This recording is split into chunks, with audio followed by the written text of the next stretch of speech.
Hi hello ఎంవీస్కు స్వాగతం సుస్వాగతం. So ఇవాళ శుక్రవారం కన్నడ బిగ్ బాస్ హౌస్లో ఏ విశేషాలు జరిగాయో అవన్నీ మీ ముందు ఉంచడానికి నేను ప్రయత్నిస్తా. అంతకుముందు దయచేసి మీరు నా ఛానల్ని సబ్స్క్రైబ్ చేయండి, లైక్ చేయండి, షేర్ చేయండి. ఇవాళ బిగ్ బాస్ హౌస్లో ఏం జరిగింది? నిన్న హనుమంతు అమ్మ నాన్న రావడంతో నిన్నటి ఎపిసోడ్ ముగిసింది. ఈరోజు ఆ ఎపిసోడ్ ఎక్స్టెండ్ అయ్యిందనమాట. సో శీలవ్వ మేఘన్న, ఈ హనుమంతు వాళ్ళ అమ్మ నాన్న, వీళ్ళు లంబాడీ వాళ్ళు. వాళ్ళ అమ్మ లంబాడీ డ్రెస్ వేసుకొని వచ్చింది. వాళ్ళ మాట కూడా లంబాడీ భాషనే ఉంటుంది.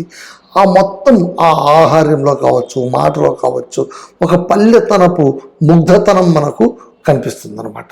సో అక్కడ వాళ్ళను ఆహ్వానించడం, ఆ తర్వాత బిగ్ బాస్ కూడా వాళ్ళకు స్వాగతం పలకడం, పైగా వాళ్ళకు చెప్పడం, మీరు ఇంటి నుంచి ప్రేమతో తీసుకొచ్చినటువంటి పదార్థాలు ఇంటి సభ్యులందరూ, ఇంటి సభ్యులందరూ కలిసి కూర్చొని తినండి అని చెప్పగానే రొట్టె ముక్కలు, ఆ తర్వాత వాళ్ళకి సంప్రదాయ వంటలన్నీ కూడా తింటారు అక్కడ. చాలా ఆనందంగా ఆప్యాయంగా షేర్ చేసుకోవడం. అన్నిటికీ మించి అక్కడ ఉన్నటువంటి సభ్యులు, బిగ్ బాస్ హౌస్లో ఉన్నటువంటి సభ్యులు చాలా చాలా ఆనందంతో ఆ విందును ఆరగిస్తారనమాట. సో అక్కడి నుంచి ఇంకా ఆ ఇంట్లోనే ఉంటారు. మెల్లగా వాళ్ళ అమ్మ నాన్నతో మాట్లాడడం, ఆ తర్వాత రజిత్ వాళ్ళ అమ్మని చూసి డ్రెస్ చాలా బాగుంది, ఇలాంటి డ్రెస్ ఒకటి కుట్టించివ్వండి, మేము ఫోటోషూట్ చేస్తామని చెప్పడం. ఆ తర్వాత మిగిలిన వాళ్ళందరూ కూడా హనుమంతుని చూడాయించడం, హనుమంతుడు పెళ్ళి ఎప్పుడు చేస్తారు, హనుమంతుడు ఇలా చేస్తాడు, అలా చేస్తాడు అని చెప్పడం. మొత్తానికి ఏదో కొంచెం నవ్వించే కార్యక్రమం కాస్త జరిగింది. మళ్ళీ ఇది ఫ్యామిలీ వీక్ కదా, అంతకుమించి అంటే ఇది ఎండింగ్. ఇంకా ఈ ఫ్యామిలీ వీక్లో ఇది ఎండింగ్, చివరి స్టెప్ ఇది అన్నమాట. సో ఇక్కడ వాళ్ళ ముగ్ధతతో పాటు వాళ్ళ మనసులో ఉన్న మాటలు, అభిప్రాయాలు, ఒక్కొక్క సభ్యుడిపై వాళ్ళకున్న అభిప్రాయాలు కూడా ఎక్స్ప్రెస్ చేస్తారు హనుమంత అమ్మ నాన్నలు. ఆ తర్వాత ఒక టాస్క్, అంటే ఈలోగా చైత్ర వాళ్ళ అమ్మను పంపించేస్తారు. ఇక మిగిలింది చైత్ర వాళ్ళ చెల్లి, ఆ తర్వాత ధనరాజు వాళ్ళ బంధువు, వాళ్ళిద్దరూ ఉంటారు. ప్లస్ వీళ్ళిద్దరు, నలుగురు అవుట్ సైడర్స్. నిన్న నేను మీకు చెప్పినట్టుగానే ఈసారి బిగ్ బాస్ హౌస్ స్పెషాలిటీ ఏంటయ్యా అంటే కనుక వచ్చిన గెస్టులు ఒక రాత్రి అక్కడ ఉండడం. సో అది ఒక రకంగా ప్లస్ పాయింట్, కొంచెం ఎంటర్టైన్మెంట్ ఎన్హాన్స్ అవుతుంది. ఎందుకంటే కొంచెం ఎందుకో ఇవాళ బిగ్ బాస్ హౌస్ కాస్త డల్ అయినట్టు, ఇంకెంతసేపు అబ్బాయిలా అనిపించేటువంటి ఒక మూడైతే క్రియేట్ అయ్యింది. వెంటనే టాస్క్ పెట్టేశారు. సో తర్వాత నెక్స్ట్ టాస్క్ వచ్చి క్యాప్టెన్సీ టాస్క్ సంబంధించి చైత్ర, హనుమంతు, ధనరాజ్ వీళ్ళు ముగ్గురు పార్టిసిపేట్ కావాలి. ఏంటి అంటే ఒక స్టిక్కు లిప్స్టిక్ పెట్టింటారు. ఆ లిప్స్టిక్ పెదాలకు కంటించుకొని ఎదురుగా ఉన్నటువంటి ప్లే బోర్డు వైట్ చార్ట్ పైన ఆ ఇంప్రెషన్, లిప్స్ ఇంప్రెషన్ ఇవ్వాలి. ఎవరు హైయెస్ట్ ఇంప్రెషన్ ఇస్తారో వాళ్ళు క్యాప్టెన్సీ టాస్క్కు సెలెక్ట్ అవుతారు. సో ఇందులోన చైత్ర, హనుమంతు ఇద్దరు గెలుస్తారు, ధనరాజ్ ఓడిపోతాడు. సో ఇంకెంతమంది మిగిలి ఉన్నారు? 6 మిగిలి ఉన్నారు. ఎవరెవరంటే ధనరాజ్, హనుమంతు, హనుమంతు, చైత్ర, త్రివిక్రమ్, రజిత్, మంజు, గౌతమి, ఈ 6 చివరిగా క్యాప్టెన్సీ టాస్క్ చేస్తారనమాట. ఆ క్యాప్టెన్సీ టాస్క్ ఏంటంటే కళ్ళకు ఫోల్డ్, బ్లైండ్ ఫోల్డ్, కళ్ళకు గంతులు కట్టుకొని ఉండాలి. మధ్యలో ఉన్న అవాంతరాలు అంటే సంచులు ఉంటాయి, వాటిని దాటుకుంటూ వెళ్ళి అక్కడ ఒక ట్రే ఉంటుంది. ట్రేలో ఇంగ్లీష్ లెటర్స్ ఉంటాయి.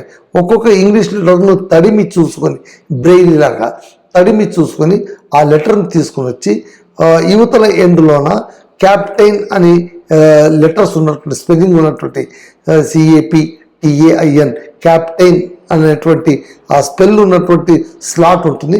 ఆ స్లాట్లో వాటిని ఫిక్స్ చేయాలి. ఎవరైతే మొదట ఫిక్స్ చేస్తారో వాళ్ళు ఈ ఆటలో గెలిచి ఈ ఇంటి ఈ వారం కెప్టెన్ అవుతారనమాట. సో ఈ టాస్క్లోన అందరూ ట్రై చేస్తారు. గౌతమ్ అయితే చాలా దూరం, ట్రాక్ వదిలే చాలా దూరం వెళ్ళిపోయి ఉంటుంది. చివరిగా అదృష్టం ఎవరు వరిస్తుందంటే రజిత్ను వరిస్తుంటే, రజిత్ పాప ఆయన క్యాప్టెనే కాలేదు, బికాజ్ వైల్డ్ కార్డ్గా ఎంటర్ అయ్యాడు. లేట్గా ఎంటర్ కావడం వల్ల ఆయన ఛాన్స్ కోసం ఎదురు చూడాల్సి వచ్చింది. అలాంటిది ఈ వారం ఆయనకు ఆ భాగ్యం దక్కింది. రజిత్ ఈ వారపు ఇంటి క్యాప్టెన్గా అనౌన్స్ అయ్యారన్నమాట. సో ఇది ఒక ఘట్టం. ఆయన క్యాప్టెన్ అయ్యారు, ఆయన కళ కాస్త తీరింది. ఆ తర్వాత మిగిలిన సభ్యులందరూ కూడా అంటే బయట నుంచి వచ్చిన వాళ్ళను వాళ్ళ అమ్మ నాన్నను, హనుమంతు అమ్మ నాన్నను, చైత్ర వాళ్ళ చెల్లిని, ఆ తర్వాత ధనరాజు వాళ్ళ రిలేటివ్ని అందరినీ ఇంటి బయట పంపించేస్తారు. ఇక ఇంటి సభ్యులు మాత్రమే మిగిలి ఉంటారు. దీంతో ఫ్యామిలీ వీక్ కంప్లీట్ అయిపోయింది. డన్. ఇంకేముంది, ఇంకా నెక్స్ట్ ఏంటంటే ఎపిసోడ్ ఎండింగ్కి వచ్చింది అని సిగ్నేచర్ ఇచ్చేటువంటి, అంటే గుర్తు చేసేటువంటి ఇంకొక ప్రక్రియ ఉంది. అది కన్నడ బిగ్ బాస్కే ప్రత్యేకం. ఏంటంటే కిచ్చా సుదీప్ ఇంటి సభ్యులకు తానే స్వయంగా వంట వండి పంపించాడు. కిచ్చా నలభీమ పాకం ఈరోజు బిగ్ బాస్ హౌస్ సభ్యులందరూ రుచి చూడబోతున్నారు అనమాట. ఈ ఎండ్ గేట్లోనే ఇది ఒకటి నడిచిందనమాట. సో ఒక్కొక్కరి పేరు పైన ఒక్కొక్క బ్యాగ్ తయారు చేసి పంపారు. అంతకుముందు ఒక్కొక్కరికి లెటర్ పంపించారనమాట. మామూలుగా లాస్ట్ ఎపిసోడ్, అవతల ఎపిసోడ్లో ఏంటంటే తిండితో పాటు, ఆహారంతో పాటు లెటర్ వస్తుంది. ఆ లెటర్ పైన వాళ్ళకు ఒక హెచ్చరికను, లేదా వాళ్ళ క్యారెక్టర్ని డిప్యూట్ చేసేదో తనదైన శైలిలోన క్రిస్ప్గా రాసినటువంటి వాక్యాలు ఉంటాయి. కిచ్చా సుదీప్ రాసినవి. అందులో ఆయన స్పెషలిస్ట్ అని చెప్పాలి. చాలా అద్భుతంగా రాస్తారు. అంటే ఒక హోస్ట్గా ఉంటూ కూడా ఇంటి సభ్యుల్ని ఎంతవరకు అబ్జర్వ్ చేశారు, వాళ్ళని ఎంత డెప్త్గా అర్థం చేసుకున్నారు అనేది ఆ వాక్యాల్లోన చాలా స్పష్టంగా ఉంటుందన్నమాట. ఈ లెటర్లోన కొందరికి హెచ్చరికలు కూడా ఉన్నాయి. త్రివిక్రమ్కి చాలా అద్భుతంగా రాశాడు. త్రివిక్రమ్కి ఏం రాశారంటే, జతగా ఆడడం, జత కోసం ఆడడం మంచిదే, కానీ చీకట్లో నీ నీడ కూడా నీకు జతగా ఉండదు, అది గుర్తించు అంటాడు. ఎంత అద్భుతమైన వాక్యం అండి. అంటే మనం ఒకరు తోడుగా వెళ్తాం అని అనుకుంటుంటాం, కానీ మనం ముందుకు వెళ్తున్న కొద్దీ తోడు ఉండదు, ఒంటరిగానే ఉండాలి. బిగ్ బాస్ హౌస్లో గేమ్లో ఒంటరిగానే ఉండాలని భవ్యను సూచిస్తూ ఆయన ఆ మాట అన్నారు. త్రివిక్రమ్ అంటాడు, ఈ మాటలు నేను అర్థం చేసుకున్నాను, అలాగే నేను వెళుతానని. అలాగే మంజు ఆయనకు గ్రే ఏరియా కింగ్ అని ఒక బిరుదు కూడా ఇచ్చింది కిచ్చా సుదీపే. అంటే ఏంటి, ఆట బ్లాక్ అండ్ వైట్గా ఉన్నప్పుడు ఈ రెండు కాకుండా మిడివల్ పాయింట్ను పట్టుకొని దాని నుంచి విజయాన్ని సాధించేవాడిని గ్రే ఏరియా కింగ్ అని అంటారనమాట. కానీ ఇక్కడ లెటర్లో రాశారు, మంజు ఆటలోన బ్లాక్ వైట్ గ్రే ఉంటుంది నిజమే, గ్రే ఏరియాను పట్టుకొని మనం ముందుకు వెళ్ళొచ్చేమో, కానీ చివరిలో గెలవాలంటే మాత్రం అక్కడ రెండే రంగులు ఉంటాయి, బ్లాక్ అండ్ వైట్, గ్రే ఉండదు. బ్లాక్ అంటే ఓటమి, వైట్ అంటే గెలుపు. అంటే చివరి అంచుకు వెళ్ళినప్పుడు అక్కడ రెండే ఉంటాయి నీకు, లేదా ఓడిపోవడం లేదా గెలవడం, అంతే. ఇంతకు మించి మరో ఆప్షన్ ఉండదు నాయన. నీ గ్రే ఏరియా పంచాయతీ పక్కన వదిలేసి గెలుపు దిశగా పోరాడుని ఆయనకు ఒక పంచ్ ఇవ్వడం చాలా అద్భుతంగా ఉందన్నమాట. ఇలా రజిత్ కూడా చెప్తారు, ఖల్నాయక్ నాయక్ వీళ్ళిద్దరి మధ్య ఉన్న వ్యత్యాసం ఏంటి, ఖల్నాయక్కి నాయక్ మధ్య వ్యత్యాసం ఏంటంటే, నాయక్కు విపరీతమైనటువంటి ఓపిక ఉంటుంది, ఖల్నాయక్కు విపరీతమైనటువంటి ఆవేశం ఉంటుంది. సో నువ్వేం కావాలనుకున్నావో నువ్వే నిర్ణయించుకో అని ఆయనకు ఒకటి హింట్ ఇస్తారంట. ఎందుకంటే రజిత్కు ఆవేశం ఎక్కువ. నువ్వెవరో నువ్వే నిర్ణయించుకుంటే రజిత్ ఒక మాట అంటారు, సుదీప్ అన్న నేను మీ అభిమానిని మాత్రమే, నేను నాయకుని కాదు, ఖల్నాయకుని కాదు, నేను కేవలం మీ అభిమానిని మాత్రమే అని చెప్పడం చాలా మంచిగా అనిపించింది.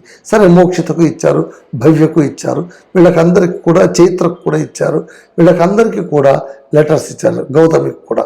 ఒక్కొక్కరికి వాళ్ళ క్యారెక్టర్ డిప్యూట్ చేసేటువంటి ఇది వస్తుందన్నమాట.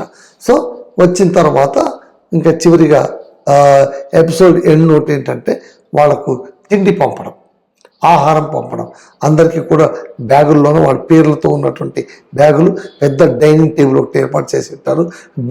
అదేమంటారు చూడండి, ఇది డిన్నర్, క్యాండిల్ లైట్ డిన్నర్ ఉన్నట్టుగా అక్కడ క్యాండిల్ లైట్స్ పెట్టి డిన్నర్ ఏర్పాటు చేసి ఉంటారు. ఆ డిన్నర్లోన ఒక్కొక్కరు బ్యాగ్ తెచ్చి తినడం, ఆస్వాదించడం, కిచ్చా సుదీప్ని పొగడ్డం. నిజంగా కిచ్చా సుదీప్ గారు అత్యద్భుతంగా ఆయన వంట వండడంలో ఆయన మించిన వాళ్ళు లేరు. అంత ఓపిక చేసుకొని, కేవలం ఆయన ఇంటి సభ్యుల కోసం ఓపిక చేసుకొని వంట వండి పంపించడం అనేది ప్రతి బిగ్ బాస్ సీజన్లోన it is a attractive thing అన్నమాట. అందుకోసమే మిగిలిన బిగ్ బాస్లకు, కన్నడ బిగ్ బాస్లకు ఎక్కడ ప్రత్యేకత ఉంటుందంటే, బికాస్ ఆఫ్ కిచ్చా సుదీప్ హోస్ట్గా ఉండడం వల్లే ఆ అందం, ఆ మెరుపు ఆ ఇదంతా వచ్చింది. ఇన్ని యాక్టివిటీస్ బహుశా వేరే వాళ్ళు చేయరు. నాకు తెలిసి తెలుగు బిగ్ బాస్ స్టార్టింగ్ ఎపిసోడ్లో నా జూనియర్ ఎన్టీఆర్ కూడా ఇంటికి వెళ్ళి బిగ్ బాస్ హౌస్లోకి వెళ్ళి వంట వంటి వాళ్ళకంతా పెట్టి వచ్చారు.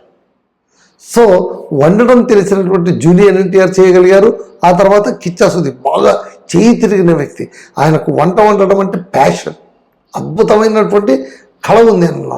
ఆయన చాలా రుచికరంగా వంట వండుతారనమాట. సో ఈ విధంగా సభ్యులందరి కోసం వంట వండి పంపించారు.